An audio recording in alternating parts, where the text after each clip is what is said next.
गंभीर विमर्श के बीच जब एक व्यक्तित्व में ज्ञान की गहराई और अध्यात्म की ऊंचाई का संगम होता है तो वह समाज के लिए एक आदर्श बन जाता है। दीनदयाल उपाध्याय गोरखपुर विश्वविद्यालय के वरिष्ठ प्रोफेसर, सिद्धार्थ विश्वविद्यालय के पूर्व कुलपति प्रोफेसर रजनीकांत पांडे जी का व्यक्तित्व कुछ ऐसा ही है। जहां राजनीतिक सिद्धांतों की अस्पष्टता, वहीं हृदय में गहरा आध्यात्मिक संतोष और सकारात्मकता है। वर्तमान में हमारे विश्वविद्यालय के लोकपाल के रूप में आपका संरक्षण हमें निरंतर प्राप्त हो रहा है। सर, आप हमारे विश्वविद्यालय परिवार के वे सम्मानित सदस्य हैं जिनकी उपस्थिति मात्र से परिसर में एक सकारात्मक ऊर्जा और आध्यात्मिक शांति का संचार होता है। सर, आपसे विनम्र निवेदन है कि आप अपने ओजस्वी और सकारात्मक विचारों से आत्मनिर्भर भारत की इस वैचारिक यात्रा पर थोड़ा गहराई डालें। आपका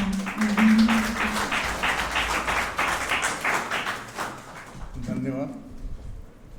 राजा सुहेलदेव विश्वविद्यालय के ऊर्जावान और यशस्वी कुलपति माननीय प्रोफेसर संजीव कुमार जी, इस कार्यक्रम के मुख्य अतिथि और मेरे आदरणीय प्रोफेसर श्री प्रकाश मणि त्रिपाठी जी,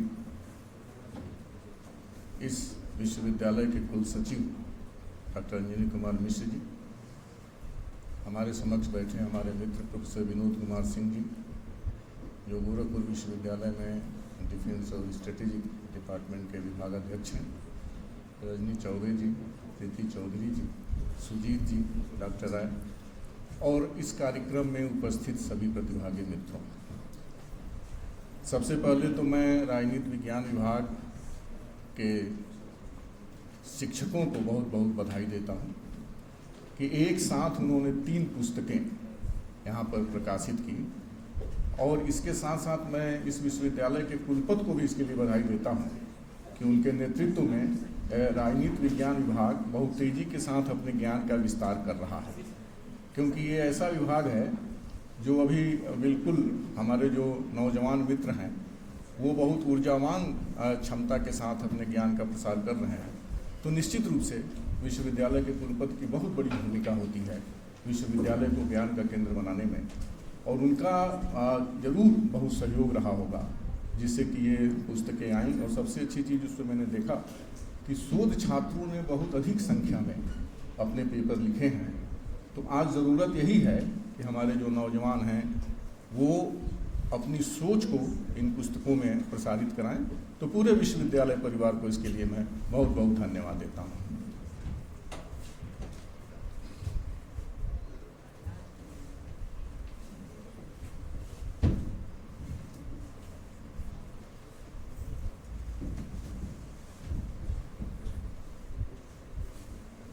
अब जो आपने विषय रखा है, अभी माननीय कुलपति जी का एक और यहाँ पर पदार्पण हुआ है। मैं इस विश्वविद्यालय की तरफ से आपका स्वागत करता हूँ प्रोफेसर तारसिंह जी का। तो बहुत अच्छा ये मंच है, बहुत अच्छे लोग यहाँ पर हैं और समय की थोड़ी कमी है, तो मैं बहुत संक्षिप्त में, क्योंकि मैं तो आपसे हमेशा जुड़ा रहता हूँ, मैं तो आकर के यहाँ शोध छात्रों को भी कुछ कक्षाएँ पढ़ा देता हूँ, तो मुझे बहुत अच्छा लगता है आप लोगों के बीच में आना। और इस विश्वविद्यालय की स्थापना से मैं जुड़ा हुआ हूँ तो बहुत अच्छा लगता है। जो विषय आपने चुना है, आत्मनिर्भर भारत पहल के अंतर्गत भारतीय विदेश नीति की चुनौतियाँ, तो बहुत अच्छा विषय है और बहुत समसामयिक है, क्योंकि जब भारत की आत्मनिर्भर विदेश नीति की बात की जाती है तो इतना तो आप जानते ही हैं कि भारत प्राचीन काल में सोने की चिड़िया था, और सोने की चिड़िया तभी था जब भारत की विदेश नीति बहुत स्वतंत्र थी और भारत के विदेश व्यापार पर बहुत ज़्यादा इसका आकर्षण दुनिया के देशों को था। और एक लंबे समय तक जो भारतीय विदेश नीति है, ये मूल रूप से गौतम बुद्ध का एक सूत्र वाक्य है, अप दीपो भव, जिसे अप्त दीपो भव कहा जाता है, जिसका अर्थ होता है कि अपना प्रकाश स्वयं बनो।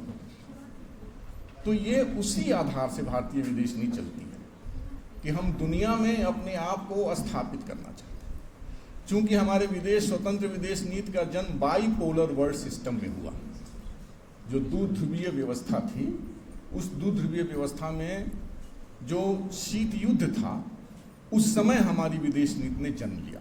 ऐसा कहा जाता है, ऐसा हम पढ़ते हैं। हालांकि हमारी विदेश नीति प्राचीन काल से स्वतंत्र थी। बीच में जब अंग्रेज आए और राष्ट्रीय आंदोलन चला, तो राष्ट्रीय आंदोलन के साथ ही हमारी विदेश नीति एक स्वतंत्र विदेश नीति की तरफ बढ़ने लगी। भारतीय राष्ट्रीय कांग्रेस की जो विदेश नीति थी, भारतीय राष्ट्रीय कांग्रेस की विदेश नीति एक स्वतंत्र विदेश नीति के रूप में, क्योंकि हमेशा उपनिवेशवाद का विरोध करना, नस्लवाद का विरोध करना, दुनिया में शांति की स्थापना करना, तो एक आत्मनिर्भर भारत की तरफ हमारी नींव ही पड़ चुकी थी। कि वहाँ से जो हमारी सोच थी कि हमारी विदेश नीति स्वतंत्र हो, और इसलिए सेकेंड वर्ल्ड वॉर के बाद जब दुनिया के तमाम देश स्वतंत्र हो रहे थे, तो हमने नॉन अलाइनमेंट की पॉलिसी को अडॉप्ट किया। महाशक्तियों, कम संसाधनों के होते हुए भी हमारी नॉन अलाइनमेंट की जो पॉलिसी थी, वो हमारी आत्मनिर्भर विदेश नीति की तरफ संकेत करती थी कि वहाँ दोनों महाशक्तियों के बीच में हमने एक संतुलन स्थापित करने का कार्य किया।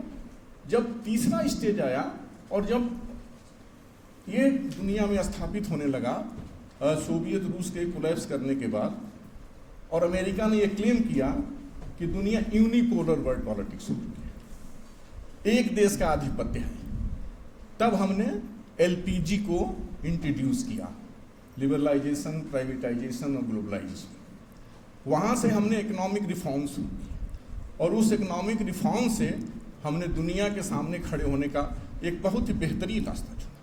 क्योंकि गांधी का ये मानना था कि भारतीय विदेश नीति में केवल आर्थिक संभावनाएं नहीं हैं, हमारी विदेश नीति में आध्यात्मिक संभावनाएं भी। हम जो क्लेम करते हैं आजकल दुनिया में, हम ये कहते हैं कि हम विश्व गुरु बनेंगे, तो विश्व गुरु हम ज्ञान के आधार पर कहते हैं। और इसीलिए गांधी कहते थे कि हमें एक ऐसे विदेश नीति का निर्धारण करना है जिसका नागरिक साहसी हो और सजग हो तथा दक्ष हो। कोरोना के समय जो हमारी विदेश नीति का आधार, जिसमें आत्मनिर्भर भारत की बात कही जाती है, लेकिन 2008 के बाद जब हमारी विदेश नीति में परिवर्तन आया, तो वो परिवर्तन एक स्किल इंडिया या मेक इन इंडिया या मेड इंडिया, जितने नारे चले, तो ये सारे नारे इसीलिए चले कि भारत का नागरिक साहसी हो, सजग हो और दक्ष हो। क्योंकि एक समय में ये कहा जाता था कि जो डोमेस्टिक पॉलिटिक्स है और जो इंटरनेशनल पॉलिटिक्स है उसमें अंतर है। लेकिन आज के परिदृश्य में जब आप देखेंगे कि युद्ध हो रहा है पश्चिम एशिया में, लाइन लग रही है भारत में, तो किस तरीके से इंटरनेशनल पॉलिटिक्स डोमेस्टिक पॉलिटिक्स को प्रभावित कर रहा है, दोनों में कोई अंतर नहीं रह गया है। वहाँ जो हमारी विदेश नीति है, इस पूरे दौर में आप देखेंगे कि ग्लोबलाइजेशन के बाद जिस तरीके से सोवियत रूस का पतन हो गया, सोवियत रूस के पतन होने के बाद हमारे सामने एक संकट आया। हमारे सामने एक संकट ये आया कि हम अपने एक ऐसे मित्र का अवसान हुआ जिसके आधार पर हम विश्व में बहुत अच्छी स्थिति से उसका समर्थन लेते थे, स्पष्ट हम लेते थे, सिक्योरिटी काउंसिल में हम उसका समर्थन लेते थे। लेकिन उसके बाद हमने एक स्वतंत्र विदेश नीति को पूरी तरीके से अडॉप्ट कर लिया। और जब से ही कोरोना आया, तो हमारी जो वैक्सीन पॉलिटिक्स थी, इसने दुनिया को बताया कि भारत कितना आत्मनिर्भर होता जा रहा है। हमने दुनिया के करीब 50-60 से ज़्यादा देशों को जीवन सुरक्षा के लिए अपने विदेश नीति में प्रयोग किया। तो इस आधार पर हम कह सकते हैं कि हमारे विदेश नीति के लिए जो इस समय चुनौतियां हैं, तो उस चुनौतियों में सबसे बड़ी चुनौती है एनर्जी सेक्टर की, जिसमें सबसे ज़्यादा इस समय हमारी विदेश नीति काम कर रही है। सोलर एनर्जी से हमारा सबसे ज़्यादा, क्योंकि हमको मालूम है कि सोलर एनर्जी, अब भारत सरकार ने तो एक कार्यक्रम ही जारी कर दिया है कि ज़्यादा से ज़्यादा लोग सौर ऊर्जा का प्रयोग करें। ये आत्मनिर्भर भारत के विदेश नीति का सबसे बड़ा आधार बनने जा रहा है, क्योंकि जब तक हम आत्मनिर्भर एनर्जी सेक्टर में नहीं होंगे, तब तक हम आत्मनिर्भर नहीं हो सकते हैं। तो सोलर एनर्जी, एटॉमिक एनर्जी और इसके साथ ही साथ सेमीकंडक्टर्स, अभी गुजरात में एक बहुत बड़ा योजना भारत सरकार ने लॉन्च किया है, क्योंकि दुनिया में जब हमको, ग्लोबल वर्ल्ड में जब हमको मुकाबला करना है, तो हम अपनी टेक्नोलॉजी को बहुत ही एडवांस टेक्नोलॉजी में लेकर जाएंगे, क्योंकि दुनिया में वही देश आगे बढ़ सकता है जो तकनीकी रूप से आगे हो। आप जानते हैं इस चीज़ को कि यूरोप सेकेंड वर्ल्ड वॉर के बाद ब्रिटेन का डोमिनेंस था, क्योंकि इंडस्ट्रियल रिवॉल्यूशन सबसे पहले वहाँ हुआ था। उसके बाद अमेरिका का डोमिनेंस हुआ, जो कि तकनीक में सबसे आगे रहा। भारत की सरकार या भारतीय विदेश नीति का सबसे बड़ा आधार ये बनाने की कोशिश की जा रही है कि हम टेक्नोलॉजी के क्षेत्र में बहुत आगे निकलें, मेडिसिन के क्षेत्र में हम बहुत आगे निकलें, क्योंकि ये ऐसे सेक्टर हैं जिन सेक्टर से हम अपने आयात को कम करें, अपने निर्यात को बढ़ावें। उसके लिए तमाम फ्री ट्रेड एग्रीमेंट हम कर रहे हैं। अभी हाल में आपने देखा कि हमने यूरोपियन यूनियन के साथ, हमने ब्रिटेन के साथ, हमने दुनिया के कई ब्रिक्स को हमने बहुत ताकतवर बनाने की कोशिश की। हम रीजनल कोऑपरेशन की भी बात कर रहे हैं। तो ये सारी चीज़ें हम इसलिए कर रहे हैं क्योंकि हमारे सामने जो चुनौती है वो चीन, सबसे बड़ी चुनौती चीन की चुनौती है। हमारा मुकाबला चीन से है, और जिस तरीके से चीन पूरे दुनिया में अपने प्रोडक्ट को लेकर के एक तरीके के इकोनॉमिक मोनोपोली स्टेब्लिश कर रहा है, उसकी चुनौती है। लेकिन हम ये कहना चाहते हैं कि हमारी चुनौती केवल आर्थिक नहीं है। हमारा हमेशा उद्देश्य रहता है कि हम नैतिक और आध्यात्मिक रूप से इस देश को एक नया नेतृत्व पता दुनिया को। इसलिए योग को लेकर, योग भी हमारी विदेश नीति का एक बहुत बड़ा पार्ट होता है। दुनिया भर में हम योग का प्रचार प्रसार कर रहे हैं, क्योंकि एक स्वस्थ नागरिक का निर्माण करके हम विदेश नीति को आत्मनिर्भर बना सकते हैं। चूँकि समय कम है और बहुत सारे लोगों को बोलना है, फिर कभी आपसे बातचीत होगी। बहुत बहुत धन्यवाद।